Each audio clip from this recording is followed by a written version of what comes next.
Bonjour à toutes, bonjour à tous. Bonjour. Bonjour, je m'appelle Pauline Bonjour. Bourg et je suis membre active du club Afrique de l'entreprise Airbus. Donc nous allons passer 45 minutes ensemble et nous allons parler des clubs Afrique en entreprise en France. Avec moi aujourd'hui, Benhur Kabengele. Bonjour Benhur. Bonjour Pauline. Benhur est membre de CULFORD, l'initiative Afrique de l'Agence française de développement, l'AFD. Léna Mbopa. Bonjour Léna. Bonjour Pauline. Elle est membre du club Afrique de Deloitte. Donc, Abraham Cablan, membre de Afrinity, le club Afrique de la BNP Paribas, nous rejoindra un peu plus tard. Et Amadou Diallo, membre du club Afrique Airbus, la Airbus Africa Community. Bonjour Amadou. Bonjour Pauline. Alors, ces clubs ne sont pas choisis par hasard et c'est Benhur qui vous racontera l'histoire que nous écrivons ensemble. Un grand merci aux organisateurs du forum, 14 km, et spécialement à Keisha, qui nous a fait une petite place dans ces panels pour parler de nos clubs et de leur impact sur les questions de la mobilité vers l'Afrique. Alors, c'est une thématique intéressante pour nous, car la mobilité vers l'Afrique, elle prend plusieurs sens et plusieurs formes dans chacun de nos clubs. Mais ce que nous avons vraiment tous en commun, c'est qu'au cœur de nos actions, il y a la volonté de créer un mouvement, une dynamique de transformation de nos entreprises et de leur regard sur l'Afrique. Et c'est une forme de mobilité car on fait bouger les lignes, on fait bouger nos entreprises vers le continent. Voilà, alors Benhur, je ne tarde pas, je te passe la main. Parle-nous de Kesho. Merci beaucoup Pauline. Merci à toutes ces personnes connectées pour cette session. Alors, Kesho, comment vous parlez de Kesho? Peut-être simplement vous raconter une histoire. Kesho, vous allez le comprendre tout au long des présentations que nous allons faire. C'est en fait une fédération, un regroupement de plusieurs initiatives qui existent dans des entreprises en France.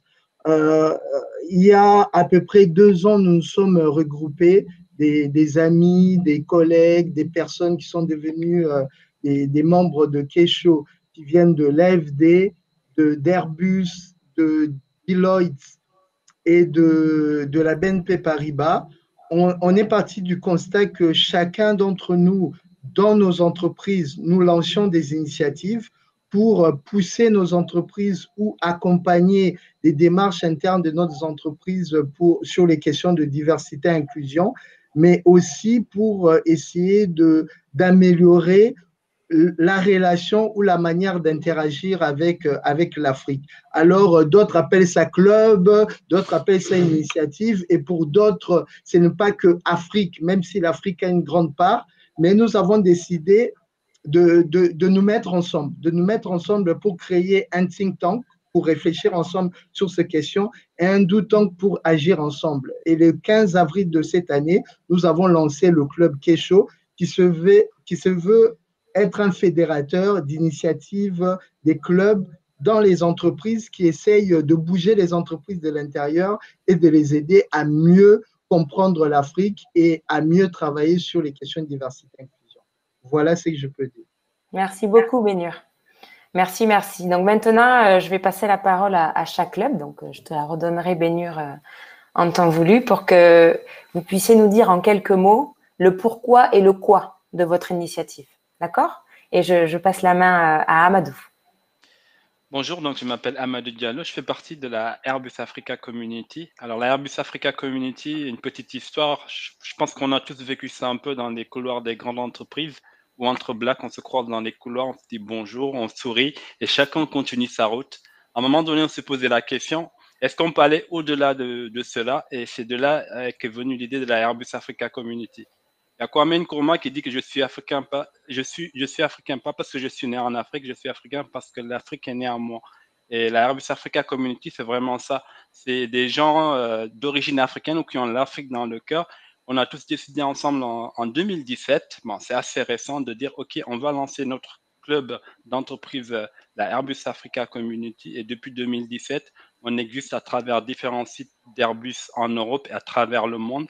Donc, c'est un peu ça notre histoire. Et l'histoire, c'est de dire qu'est-ce que nous, souvent on nous appelle les gens de la diaspora, mais vous verrez qu'entre nous, on se considère plus comme afropéens, africains de par le corps et européens parce qu'on vit en Europe. Donc, c'est vraiment ça notre histoire des Afropéens, la Airbus Africa Community et tous les autres clubs pour moi, qui essaient vraiment de changer les choses, de faire bouger les lignes, comme a dit Pauline tout à l'heure, depuis 2017. On est à 600 employés, en tout cas, Airbus, qui est dans notre communauté aujourd'hui. Merci, Voilà. Amadou. Léna, parle-nous de Deloitte. Oui, donc tout d'abord, je m'appelle Léna Bobdal, donc je suis manager en audit chez Deloitte France à Paris. Donc pour vous parler un peu du Club Afrique de Deloitte, il faut savoir qu'il est né, en tout cas de manière pas encore officielle, en 2017, donc à mon initiative. Et je me suis rendu compte que comme Amadou, on se croisait un peu tous dans les couloirs, on discutait entre nous des questions en lien avec l'Afrique, peu importe notre origine. C'était vraiment des personnes qui étaient intéressées par des problématiques sur l'écosystème, sur notre continent africain. Et je me suis dit, bon, mais pourquoi pas nous retrouver autour d'une cause. Donc, c'est en 2019 que j'ai commencé à discuter en interne et on a été officialisé donc, en novembre 2020 avec comme associé sponsor Aristide Ouattara. Donc, c'est de là d'où vient notre histoire. Donc, il faut savoir que l'originalité de notre club, c'est qu'il a été créé et il est géré par des collaborateurs de Deloitte. Nous réunissons aujourd'hui une centaine de membres. Ces membres se définissent comme des collaborateurs qui sont en interne chez Deloitte France, des collaborateurs chez Deloitte Afrique, des alumni, donc des anciens collaborateurs de Deloitte, mais également des partenaires. Ces partenaires, donc on a typiquement, donc on a par exemple Airbus, on a le Club Afrique chez l'AFD, chez BNP ou encore chez les autres Big Four. On a également des associations, mais également d'autres clubs Afrique en école, donc Polytechnique, HEC, ESSEC, EM Lyon, etc. Donc vraiment, l'objectif de notre club, c'est avant tout de développer notre réseau en interne et en externe, de discuter de divers sujets, plus ou moins, on va dire, sérieux. On va parler de l'art, on va parler de l'économie, et tout ça afin de développer notre réseau, d'avoir une certaine ouverture d'esprit, et donc tout cela en étant dans un environnement un peu, entre guillemets, fun. D'accord. On peut avant tout travailler de manière sérieuse, mais en gardant ce côté humain, relationnel et fun. Merci Léna. Bénur, parle-nous de Culte Fordé. Donc, je me représente maintenant sur la casquette Culte Fordé. Donc, Bénur Kabengele, je suis collaborateur du groupe AFD, où je suis chargé d'appui aux opérations dans le département énergie et numérique. Et donc, nous, à l'AFD, l'histoire est un peu différente, mais ça converge un peu avec ce qu'ont dit mes précédents, mes amis. C'est qu'on a constaté, nous aussi en interne, qu'il y avait un besoin. On est arrivé on travaille dans un groupe qui travaille beaucoup, qui collabore beaucoup avec l'Afrique, mais nous, entre nous, des collaborateurs de toute origine attachés à l'Afrique, on avait senti qu'il y avait un gap, il y avait une incompréhension, il y avait peut-être une communication qui ne passait pas bien. Et en discutant avec plusieurs collègues de toute origine, mais dont la particularité qu'on avait, c'était l'attachement et l'amour vers l'Afrique.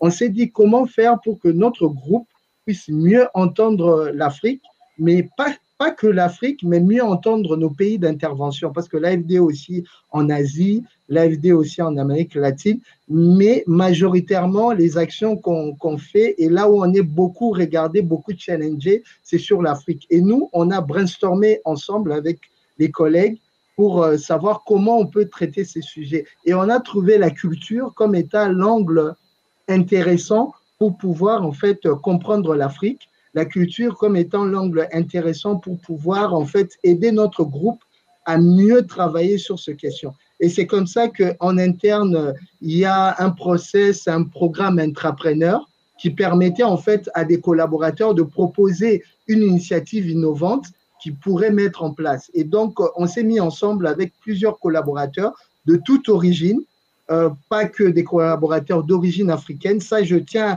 à le préciser parce que dans nos démarches à tous, c'est vraiment des démarches ouvertes. Ce n'est pas des démarches autocentrées. Et donc, avec tous les collaborateurs attachés à l'Afrique, on s'est mis ensemble.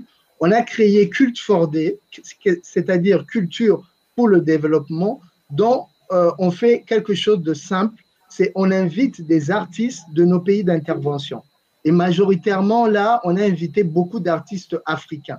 L'idée, c'est que ces artistes viennent et nous parlent Pourquoi on a choisi les artistes? Parce que l'AFD parle beaucoup avec des institutionnels, on parle beaucoup avec des acteurs, mais on voulait parler avec des personnes, disons, décalées, c'est-à-dire des personnes qui nous parleraient sans filtre, des personnes qui nous raconteraient une autre histoire, des personnes qui nous amèneraient une autre manière de comprendre l'Afrique et de comprendre l'autre. Et c'est comme ça qu'on a pris l'ombre culturelle. On organise des manifestations, on a fait venir des artistes comme Alain Mabankou, comme James Noel, comme Yemi Alade récemment au Nigeria. Et le but est simple, le but c'est écouter l'autre, écouter les artistes de nos pays d'intervention, écouter cette Afrique, écouter aussi, nous l'espérons, d'autres artistes des autres pays d'intervention. Mais là, en Afrique, on a vraiment centré sur tous les artistes que vous connaissez et on est content de voir que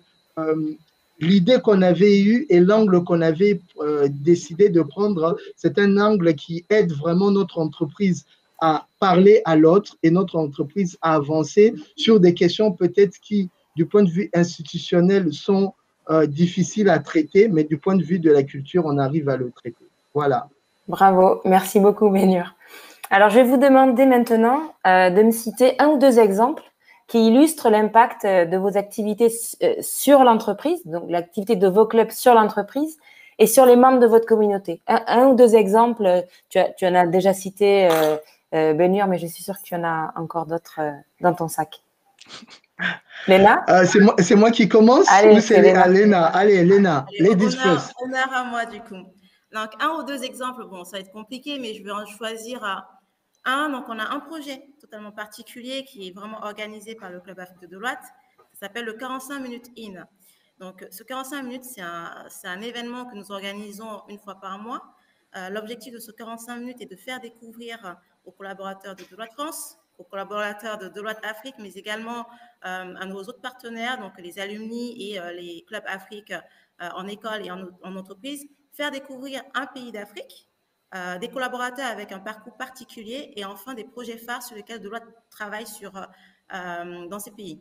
Donc, typiquement, on a fait un événement en 45 minutes en RDC, un 45 minutes en Tunisie.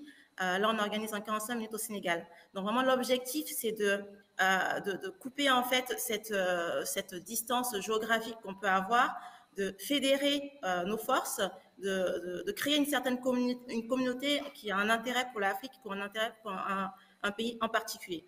Donc, voilà un exemple type. Très bien. Alors, c'est vrai qu'on ne dit pas trop le mot depuis tout à l'heure, mais on parle quand même beaucoup de mobilité. Amadou? Merci. Donc, moi, Airbus étant une entreprise de technologie dans l'aviation et le spatial. Donc, nous, la Airbus Africa Community, en fait, on a été à l'origine d'une initiative qui s'est concrétisée. C'est quoi cette initiative? Cette initiative, c'est Africa for Future. Et en fait, on est parti du constat très simple. Nous, en étant, comme j'ai dit tout à l'heure, afropéens, nous, on a cette vision de l'Afrique. On sait qu'il y a des choses intéressantes qui se passent là-bas, notamment dans le digital, avec un écosystème de start-up juste impressionnant. Donc, il y a 3 ans, quelques membres de la Airbus Africa Community, avec l'aval d'Airbus, sont partis en Afrique, dans certains pays d'Afrique. Ils ont commencé en fait un programme qu'on appelle donc Africa for Future. Donc, le but, c'est d'incuber, d'aller voir des startups, d'en sélectionner quelques-unes, voilà, par rapport à certaines technologies. Par exemple, ça peut être sur l'agriculture, le spatial ou les drones, etc. Et venir en fait encadrer ces startups. On a un incubateur en interne qu'on appelle le BizLab. Et grâce à ça, en fait, on a pu faire, on va dire, cette connexion entre Airbus qui, naturellement, aujourd'hui, n'est pas présent physiquement sur le continent africain, mais grâce à la Airbus Africa Community, a pu voir le potentiel des choses qui sont faites aujourd'hui en Afrique dans le digital, dans le numérique. Et c'est une opportunité concrète aussi pour les membres de la communauté Airbus Africa, voilà, de pouvoir participer à cet événement, de faire la jonction. Je pense notamment à toi, Pauline, qui a beaucoup participé et qui participe encore à ce programme. Et pour nous, c'est vraiment ça. Ça, c'est un exemple concret. On a fait la 3e édition en 2019 et en 2020, on l'a fait plus, on va dire, en digital avec la pandémie.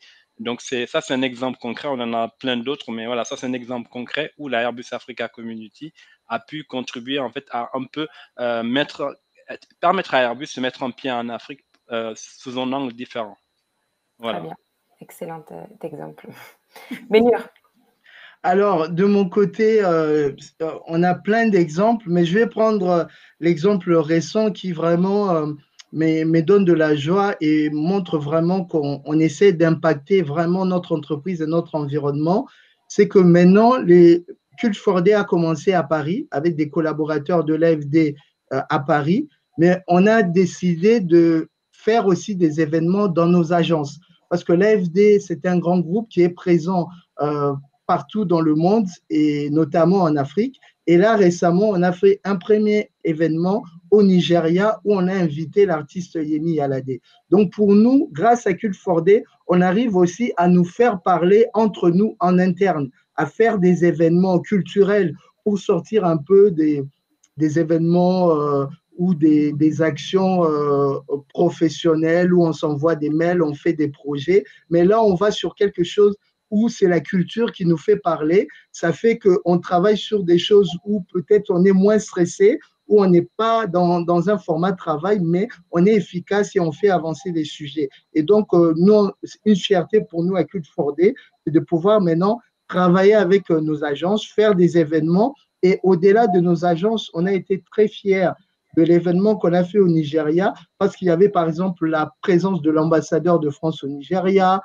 On a fait cet événement au sein du Centre culturel français avec Yemi Yalade. Et donc, via Cult for Day, on fait vraiment dialoguer les cultures. On fait dialoguer l'AFD avec les ambassades, avec l'équipe France qui est dans un pays, mais aussi avec un artiste qui vient et qui nous a parlé cash. Moi, ça me fait aussi plaisir si je peux prendre un deuxième exemple de l'impact, c'est que des artistes comme Yemi Alade qui ne connaissaient pas nos projets savent maintenant que l'AFD existe et savent qu'est-ce qu'on essaie de faire dans tel pays. Et donc, ça aussi, c'est une satisfaction de pouvoir mieux communiquer avec nos parties prenantes. Très bien, excellent. J'ai hâte qu'Abraham se connecte pour qu'il nous donne aussi le retour d'expérience de Affinity, donc le club Afrique de BNP Paribas. Tout à fait. Donc, Affinity qui est avec nous au sein de Kesho. Et on espère que Kesho va grandir. Donc, si vous êtes là, vous êtes dans une entreprise, vous avez des initiatives, n'hésitez pas à nous rejoindre pour faire grandir cette famille. Absolument. Alors, si vous voulez bien, on va faire un zoom maintenant on va vraiment se concentrer sur la question de la mobilité vers l'Afrique. Donc, pour vous connaître un peu, je devine que vos témoignages, ils seront assez différents et c'est ce qui est formidable finalement. Donc, cette mobilité, elle prend plusieurs formes pour répondre aux enjeux de chacune des organisations et de chacun des membres de nos communautés respectives. Est-ce que vous pouvez nous donner des exemples de mobilité on va uniquement parler de ça, de mobilité, pas forcément géographique, mais elle peut être aussi sociale et culturelle, mais qui illustre réellement ce mouvement de vos entreprises respectives vers le continent africain. Amadou. Qui se lance? Amadou? Ok, je vais me lancer. Aujourd'hui, comme j'ai dit tout à l'heure, Airbus, aujourd'hui, on n'est pas présent physiquement sur le continent africain. Par contre, les membres de la communauté, parce que quand j'ai pensé mobilité en Afrique, j'ai pensé un peu à cette histoire de, voilà, beaucoup d'entre nous, on a envie de retourner vers l'Afrique sur le continent parce que voilà, c'est quelque chose qu'on a dans le cœur. Et moi, en fait, la mobilité, je la vois un peu comme ce singe qui est sur l'arbre, c'est-à-dire, il attrape une branche et avant de lâcher cette branche, il attrape d'abord la deuxième branche pour pas tomber. Donc, cet exemple-là, c'est pour dire que, en fait, nous, à Airbus Africa Community, on encourage vraiment nos membres à participer à des projets. Ça peut être des projets associatifs. Moi, je suis en ce moment avec la Airbus Africa Community, je suis très impliqué sur des projets en Afrique de l'Ouest où je suis en support à des Fab Labs, donc des laboratoires de fabrication avec des imprimantes 3D. Et même en étant ici à Toulouse, en France, j'arrive, on va dire, à contribuer à ce qu'eux, ils font là-bas, à les aider de par mon expérience, de par mon réseau. Et donc, ça me permet aussi, moi, personnellement, de construire un réseau. Donc, et ça, c'est très important. C'est une manière de préparer une mobilité, on va dire, physique, si jamais demain, j'ai envie d'aller en Afrique. Mais c'est aussi une manière d'avoir de l'impact sans forcément être là-bas. Pour moi, la mobilité, bien sûr, c'est géographique, mais ça va au-delà. Il y a plusieurs types de mobilité. Et la Airbus Africa Community, aujourd'hui, vraiment, la mobilité, c'est le partage. C'est d'avoir un impact sur le terrain, même si on est loin. Voilà, ça c'est un exemple concret que je peux donner par rapport à la thématique de la mobilité dont on parle aujourd'hui ici. Bien sûr, elle est très présente. Bonjour Abraham, Abraham. bonjour. Bonjour. Ravi que tu sois là. Bonjour à tous. Ouais. Donc, on t'a présenté très succinctement. On va te donner la parole dans quelques minutes, si tu veux bien. Bien sûr. Et tu nous feras un magnifique résumé d'Afrinity, de ses actions, de son pourquoi, de son quoi et de l'impact sur l'entreprise BNP Paribas et sur les membres d'Afrinity. On était justement en train de faire un zoom sur la question de la mobilité et j'allais passer la parole à Bénur pour que tu partages un peu ton expérience de comment tu sens que l'action de Cult for Day sur la mobilité des collaborateurs et de l'entreprise vers l'Afrique. Peut-être, Pauline, merci beaucoup pour la parole. Avant de te répondre, il y a dans le fil une question de Lorinda qui aimerait savoir si les clubs sont en interne aux entreprises ou des personnes peuvent y accéder. En fait, nos clubs, c'est des clubs des collaborateurs. Les collaborateurs d'entreprises, par exemple, pour Cult for Day, pour être membre de Cult for Day, il faut être collaborateur du groupe AFD. Et pareil pour Airbus Africa Community, pour Afrinity et pour le Club Afrique de Deloitte. Mais Kesho réunit maintenant ces clubs d'entreprise, c'est-à-dire dans Kesho, on n'y est pas individuellement, on n'y est pas parce que moi c'est Bénur ou c'est Abraham, on y est parce qu'on représente nos clubs. Donc en fait, le point d'entrée dans Kesho, c'est d'avoir un club d'entreprise dont le siège est à Paris, mais qui a des actions à l'international. À Paris ou ailleurs. Ou à Paris ou ailleurs, ou à Madrid. En France. En France, parce que on a nos amis qui sont à Toulouse, d'Airbus. Donc, le siège en France, mais avec des actions en Afrique. Donc, pour nos amis, pour les personnes qui nous suivent, Kesho regroupe des clubs, des initiatives qui sont dans des entreprises. Donc, le point d'entrée, c'est qu'au sein de votre entreprise, que vous puissiez avoir une initiative. Et Kesho est disposé à vous aider ou à vous accompagner dans cette réflexion que vous pouvez avoir pour mettre en place ce type d'initiative. Alors, pour répondre à ta question, Pauline, je dirais pour l'AFD, la mobilité se pose différemment. Parce que chez nous, à l'AFD, la mobilité, elle est quotidienne. On a des chefs de projet qui vont quotidiennement en Afrique, quotidiennement pour aller instruire des projets, quotidiennement pour aller suivre des projets. Donc, chez nous, à l'AFD, je peux dire que la mobilité, elle se fait chaque jour. Elle ne se fait pas spécifiquement un jour en Afrique. Et en dehors aussi de cette mobilité qu'on a au quotidien, dans nos process internes aussi, chaque année, il y a une mobilité qui se fait, des postes où une personne peut être à Paris et aller travailler au Nigeria, comme on a une amie, Aïssa de Cult for Day, qui était à Paris, qui est maintenant à Abuja. Et pour nous, Cult for Day est important dans cette mobilité au quotidien parce que ça nous ouvre à l'autre. Ça permet qu'on interne nos collègues qui déjà vont en Afrique quotidiennement, mais quand ils vont aller, après avoir écouté Goz, après avoir écouté Alem Abankou, tu ne regardes plus le Congo ou la Côte d'Ivoire de la même manière. Quand tu pars, par exemple, à Haïti ou au Nigeria, après avoir écouté Yemi Alade, tu ne regardes plus les choses et tu n'analyses plus les choses de la même manière. Donc, pour nous, Cult for Day, la culture et l'ouverture nous permet en fait de préparer les personnes à la mobilité, mais aussi de challenger leurs acquis ou de challenger des idées qu'ils auraient pu avoir sur tel ou tel pays. Voilà ce que je puis dire. Merci, Bénur. Abraham, parle-nous d'Afrinity.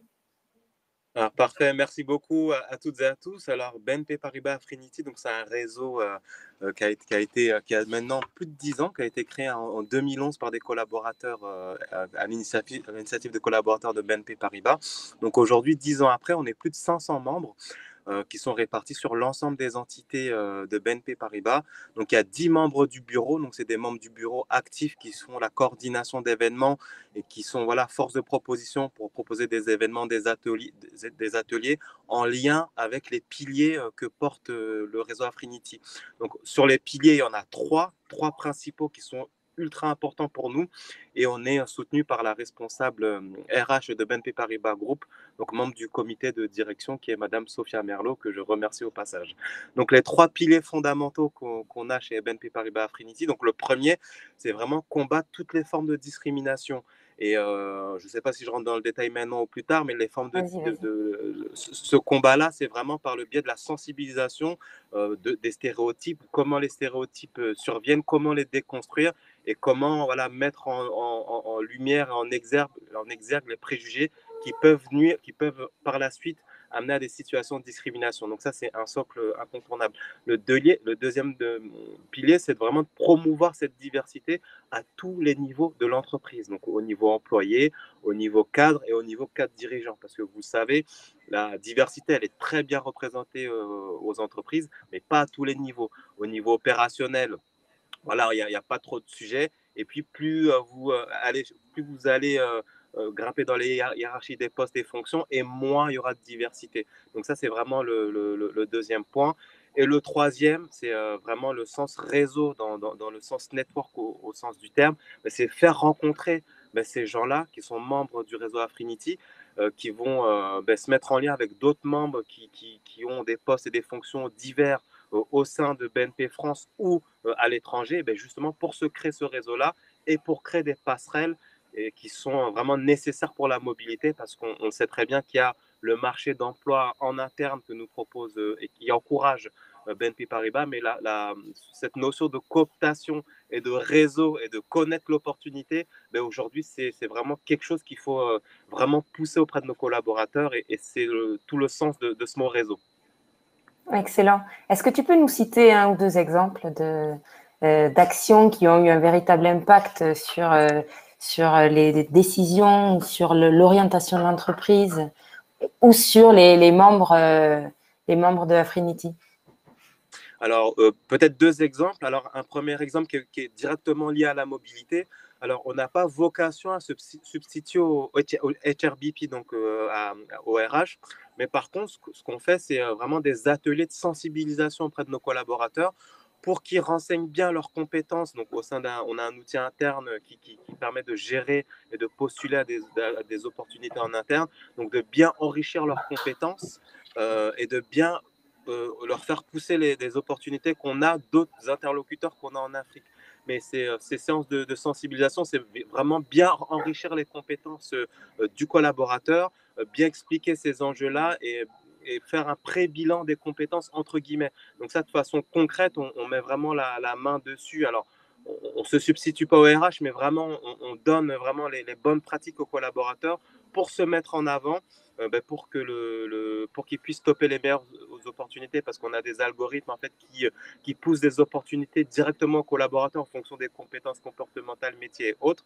Donc là, on sensibilise les collaborateurs sur ces éléments-là et on met en relation avec une personne qui peut aider à préparer justement ces entretiens ou donner des bonnes pistes pour avoir des billes pour préparer et engager sa mobilité, alors que ce soit dans une autre division en France ou à l'étranger. Et ça arrive de façon concrète. Et une deuxième action qui est en lien avec le premier pilier, donc c'est combattre les discriminations. On a mis des ateliers en face qui s'appellent mes stéréotypes d'origine, parlons-en. Et en gros, la philosophie, c'est de dire ce que c'est un stéréotype, comment il se construit, de dédramatiser le sujet, parce qu'on peut se rendre coupable d'avoir un stéréotype, mais un stéréotype, c'est tout à fait normal, ça fait partie du processus cognitif humain. Mais ce stéréotype, il peut conduire à des préjugés qui peuvent conduire à de la discrimination. Et là, on arrive à ce qui est formellement interdit par la loi et qui arrive à des attitudes ou à des réflexions ou même à ce qui peut porter préjudice à un collaborateur, parce qu'on, par ses préjugés, par ses stéréotypes, on ne va pas lui donner un type de poste. Et malheureusement, les Africains, selon plusieurs études, ce sont ceux qui souffrent le plus de stéréotypes négatifs vous avez d'autres personnes, par exemple les Asiatiques, qui souffrent entre guillemets de stéréotypes, mais qui seront plus positifs. On va les qualifier de méticuleux, de ponctuels, etc. Donc voilà, c'est comment se construit un stéréotype et comment le déconstruire. Et voilà, ça, c'est des ateliers qu'on fait avec des membres d'Affinity et d'autres membres d'autres réseaux BNP Paribas, parce qu'il y a 8 réseaux au global au sein de BNP Paribas. Et ça, c'est quelque chose qu'on réitère assez régulièrement auprès de nos membres et d'autres réseaux chez BNP Paribas. Merci, Abraham. Excellent. Donc, c'est vrai qu'on voit bien qu'elle prend la mobilité, mais aussi toute cette action de chacun de nos clubs. On a plus ou moins les mêmes objectifs et on les sert assez différemment pour vraiment répondre aux enjeux de chacun. Donc, moi, je peux que constater que nos entreprises bougent énormément, que nos entreprises respectives, grâce à ces clubs, créent de véritables ponts ou du moins du lien pour mieux connecter nos entreprises avec l'Afrique et ses acteurs. Et on est complètement au cœur d'une marche forcée, je dirais, vers la mobilité. Et je nous invite à continuer nos actions et à faire grandir Kesho le plus loin, le plus fort possible, parce qu'effectivement, ensemble, on ira beaucoup plus loin. Voilà. Ouais. C'est un peu notre leitmotiv chez Kesho. Ouais. Alors, juste avant qu'il y ait d'autres questions, je pense que Léna, tu ne nous as pas parlé de la mobilité. Pardon. Oui, c'est vrai. Bien, il fallait m'oublier. À Deloitte. Non, moi, Non, on veut écouter Léna. Oui. Ah, très bien. Écoutez-moi. Merci, Pauline. Merci. Non, mais c'est vrai qu'en plus, la mobilité fait un peu partie du cœur de Deloitte, puisqu'il faut savoir que, je ne vais pas vous refaire l'histoire, mais il y a un Deloitte France, mais il y a également Deloitte Afrique francophone. Donc, il y a vraiment ce lien entre les deux zones géographiques. Toutefois, le club Afrique de Deloitte, donc déjà par sa structure, encourage en fait cette dynamique dans le sens où on a dans le bureau, ce bureau est représenté par des personnes qui sont certes en France, mais également en Afrique du Nord, en Afrique centrale et en Afrique de l'Ouest. Donc, afin de répondre aux différentes questions. Par exemple, moi, je suis en France, mais je suis pas forcément je n'ai pas forcément la connaissance, l'expérience dans la zone en Tunisie ou au Maroc ou au Cameroun. Donc, c'est pour cela qu'on a mis en place différentes personnes vers qui on pourrait se tourner si on a besoin d'avoir des réponses pour aider, en tout cas, les collaborateurs du Club Afrique de Deloitte dans leur réflexion sur la mobilité. Il faut savoir que comme Abraham, le Club Afrique de Deloitte n'a pas pour vocation à remplacer ce magnifique travail que les RH de Deloitte font déjà. Mais en tout cas, on est là pour, en tout cas, faciliter, répondre à certaines questions, mettre en relation. Je ne sais pas si, par exemple, Pauline, tu es intéressée par la Tunisie. Bon, mais du coup, le Club Afrique de Deloitte pourrait te mettre en connexion avec une personne qui est basée là-bas ou une personne qui a fait cette mobilité. Parce qu'il y a énormément de collaborateurs, et ça, je me rends compte chaque jour, qui ont sauté le pas, qui ont eu le courage, parce que c'est vraiment un courage de se lancer dans cette belle aventure et qui, certes, peut-être qu'ils sont heureux, peut-être qu'ils sont déçus. Donc, en fait, ils ont cette possibilité via le club Afrique de Deloitte de nous faire ce partage d'expérience. Donc, tout au long de l'année, on organise des webinaires, des ateliers sur comment préparer son retour ou quelles sont vos déceptions, quelles sont vos attentes. Si aujourd'hui, j'ai envie de partir en Côte d'Ivoire, via le Club Afrique de Deloitte, j'ai rencontré énormément de personnes et j'espère en tout cas, que si demain je décide de partir en Côte d'Ivoire, ces personnes m'accueilleront les bras ouverts. Donc, c'est vraiment ça l'objectif du Club Afrique de Deloitte, c'est de favoriser ce réseau, d'aider les personnes à aller jusqu'au bout de leur réflexion en prenant en compte tous les paramètres, que ce soit économique, humain ou tout simplement la culture d'entreprise et donc de les aider tout simplement. Donc, voilà. Bravo. Il faut savoir également qu'on est un club qui est géré par les collaborateurs de Deloitte, mais on travaille vraiment main dans la main avec les autres services de Deloitte qui nous aident énormément, donc la communication, les RH, la fondation de Deloitte, etc. Voilà. Excellent. Merci beaucoup, Léna. Ça aurait été dommage de ne pas te donner la parole sur ce sujet. Alors, peut-être que pour finir, je vous demanderai quelles sont vos actions à venir, vos actions prioritaires, ce sur quoi vous voulez vous concentrer au sein de vos clubs respectifs, ou du moins ce qui vous semble important pas seulement dans le domaine de la mobilité, mais en tout cas de continuer avec ce lien vers l'Afrique. Bénur. Alors, je me lance. Peut-être que je répondrai en deux temps. Je répondrai pour Kesho et peut-être et ensuite pour Culte Fordé. Je demande aux personnes qui sont connectées de nous poser des questions, de se sentir à l'aise, de nous poser toutes sortes de questions. Alors, pour Kesho, je dirais que la priorité de Kesho, c'est la priorité des clubs. Donc, toutes nos actions qui seront prioritaires dans nos clubs seront aussi la priorité de Kesho parce que Kesho pourra aider à amplifier cela ou à faire du benchmark pour qu'entre nous, on puisse s'encourager et qu'on puisse faire avancer des choses. Ensuite, au niveau de Kesho, ça fait 1 an qu'on existe, donc on est en train de se structurer et donc on est un do tank, un think tank, donc dans le côté do tank, on est en train de réfléchir sur des questions qui nous sont très, disons que nous jugeons comme étant des questions importantes, comme la diversité à tous les niveaux dans les entreprises, parce qu'on sait que il y a Abraham qui en parlait un peu pour la BNP, mais nous, on sait que si l'entreprise est diverse, si le management comprend l'importance d'écouter l'autre, nous, on l'utilise via l'angle culturel, mais ça peut être décliné par plusieurs façons. Ben, nos entreprises vont être plus compétitives, que ce soit en Afrique ou ailleurs, mais nos entreprises vont être aussi des entreprises qui agissent, qui ont une responsabilité sociétale. Donc, en tant que Kesho, on va réfléchir sur ces questions de diversité. On va aussi réfléchir sur des questions des réseaux et des initiatives d'entreprises. Par exemple, notre idée, c'est que chaque année, qu'on puisse regrouper toutes les entreprises ou tous les clubs, les initiatives existantes dans des entreprises. Et pour Culte Fordé, à l'AFD, là, nous avons attaqué notre deuxième partie, si je peux dire, de l'année.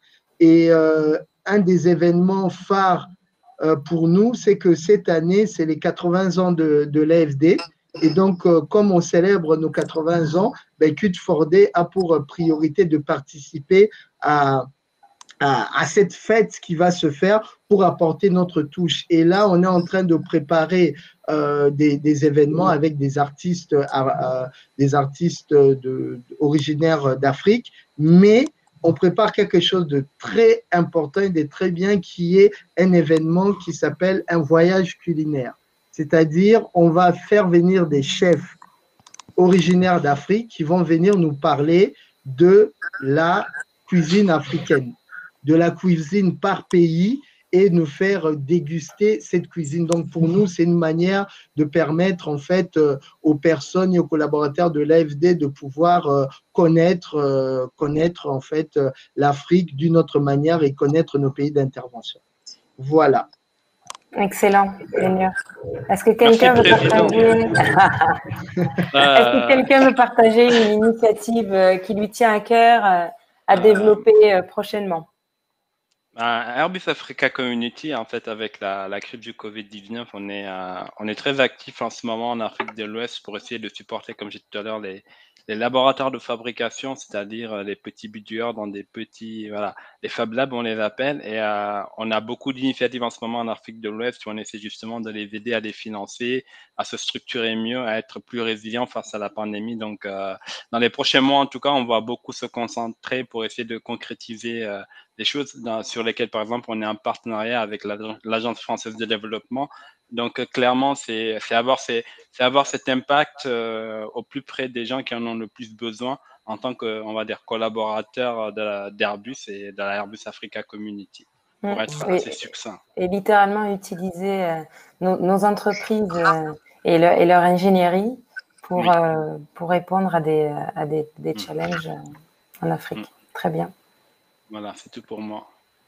Léna, Abraham, est-ce que vous voulez ajouter quelque chose? S'il me reste quelques secondes, alors je vais bien évoquer voilà, 2 axes qu'on va développer voilà, dans les prochains mois pour BNP Paribas Affinity. Donc le premier, c'est de créer des rendez-vous réguliers pour décrypter l'économie et les potentialités de l'Afrique. Et comment ça se traduit? Ça se traduit par des interventions d'intervenants extérieurs auprès de nos membres. Alors, ça peut être on a fait dernièrement intervenir un gérant de fonds en fait, qui gérait des fonds pour ensuite investir auprès de micro-entrepreneurs en Afrique. Donc ça, c'est vraiment mobiliser les collaborateurs sur ce qu'on peut faire en Afrique et comment on peut aider les micro-entrepreneurs directement par le biais de ce fonds-là. Donc multiplier ces sessions-là justement pour donner de la matière et acculturer les gens sur voilà, toutes les potentialités qu'on peut faire de façon simple. Hein.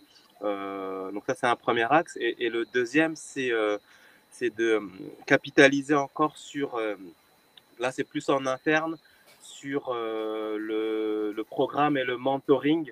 Donc on a un programme mentoring qu'on veut remettre en place en association avec le Club 21e siècle. Donc tout ça, voilà, pour essayer de gommer et donner entre guillemets du bagage aux collaborateurs pour libérer tout son potentiel. Donc là, c'est vraiment de l'accompagnement et de l'acculturation de façon générale. Et il y a une troisième petite chose aussi, c'est, je fais très vite, c'est on va soutenir une association en fait qui va ouvrir une classe en entier. Et l'association nous a été présentée par un membre d'Afrinity et on va donner à cette classe des PC justement pour que les élèves puissent étudier dans de bonnes conditions, donc de façon concrète. C'est des petites choses qu'on fait, qui a une action très concrète sur le terrain, que ce soit pour l'éducation, pour la culture financière de façon générale pour les pays d'Afrique. D'accord, voilà. Très bien. Et puis, il y a un impact aussi fort pour le collaborateur qui aura permis de réaliser ce projet. Exactement, ça donne beaucoup de valeur à l'initiative du collaborateur et par capillarité à l'entreprise, et tout le monde est gagnant, quoi.